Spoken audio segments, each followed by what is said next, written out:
Busco un lugar para vivir y descansar, donde no hace falta ni llamar. Hola, ¿qué tal? Un saludo para todos aquellos que siguen Pan de Vida. El mensaje que traigo para hoy, lo he titulado La humildad es la base de la fe. La humildad debe ser una cualidad indispensable y esencial en la vida de todo creyente. Incluso nuestra fe debe ser una fe llena de humildad. La humildad es la base de la verdadera fe. Humildad es el reconocimiento de nuestras limitaciones y también nuestra dependencia, reconocer nuestra dependencia de Dios. En Romanos capítulo 12, versículos 2 y 3, Pablo nos exhorta de la siguiente forma. Dice así: no os conforméis a este siglo, sino transformaos por medio de la renovación de vuestro entendimiento, para que comprobéis cuál sea la voluntad buena de Dios, agradable y perfecta. Digo pues, por la gracia que me es dada, a cada cual que está entre vosotros, que no tenga más alto concepto de sí que el que debe tener, sino que piense de sí con cordura, conforme a la medida de fe que Dios repartió a cada uno. No debemos imitar las conductas ni las costumbres de este mundo incrédulo donde vivimos. Más bien debemos dejar que Dios nos transforme en personas nuevas al cambiar nuestra manera de pensar.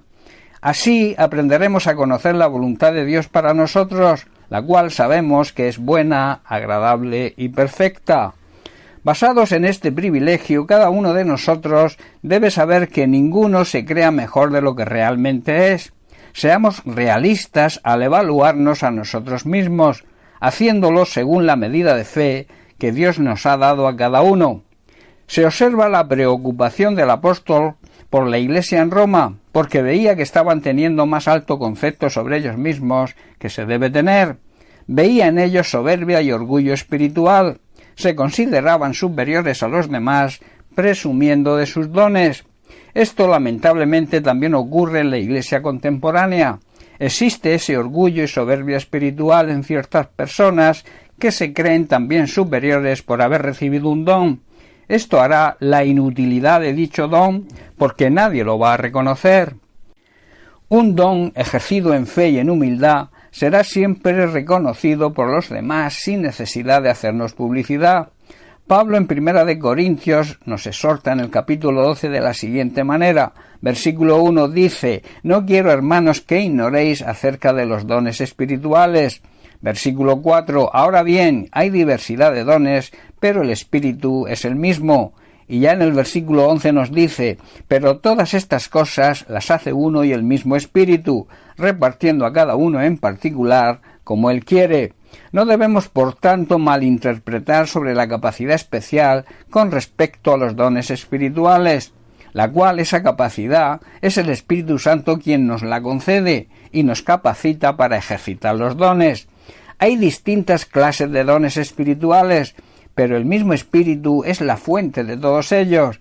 Él es el mismo y único Espíritu Santo quien distribuye todos esos dones. Solo Él decide la manera de hacerlo y cómo hacerlo. Él decide qué don debe tener cada uno. Los dones espirituales, que en sí son regalo de Dios, el cual por medio del Espíritu Santo concede cómo y a quien Él desea y quiere. Esos dones, ese regalo de Dios, no es lo único que recibimos por su gracia, sino también la humildad y la fe para ejercerlos.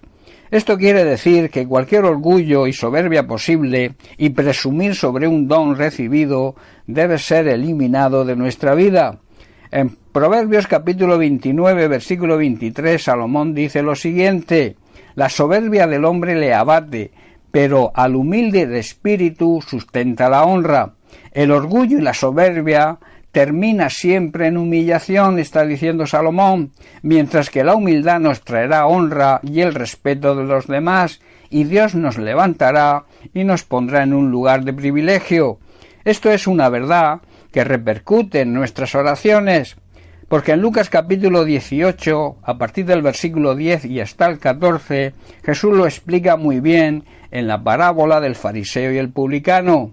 Dice así: 2 hombres subieron al templo a orar, uno era fariseo y el otro publicano. El fariseo, puesto en pie, oraba consigo mismo de esta manera: Dios, te doy gracias porque no soy como los otros hombres, ladrones, injustos, adúlteros, ni aun como este publicano. Ayuno 2 veces a la semana, doy diezmos de todo lo que gano. Mas el publicano, estando lejos, no quería ni aun alzar los ojos al cielo, sino que se golpeaba el pecho diciendo: Dios, sé propicio a mí, pecador. Os digo, dice Jesús, que éste descendió a su casa justificado antes que el otro, porque cualquiera que se enaltece será humillado, y el que se humilla será enaltecido. Dios siempre acepta nuestras oraciones cuando nos dirigimos a Él con fe y con humildad. Cualquier atisbo de orgullo y soberbia, Dios lo rechaza. Y en Mateo capítulo 23, versículo 12, así lo explica Jesús bien claro, diciendo: porque el que se enaltece será humillado, y el que se humilla será enaltecido. Los que se creen más importantes que los demás serán tratados como los menos importantes, y los que se comportan como los menos importantes serán tratados como los más importantes. Y el apóstol Santiago también en su carta, capítulo 4, versículo 10, nos dice lo siguiente: humillaos delante del Señor, y Él os exaltará. Cuando nos humillamos delante del Señor, Él nos levantará con honor. La humildad debe ser la base de nuestra fe. La humildad debe ser la esencia en la vida de todo creyente. Incluso nuestra fe debe ser una fe llena de humildad para ejercer el regalo de Dios, para ejercer los dones que el Espíritu Santo nos concede como Él quiere y a quien Él quiere. Bien, pues hasta aquí el mensaje de hoy. Que Dios le bendiga. Un abrazo.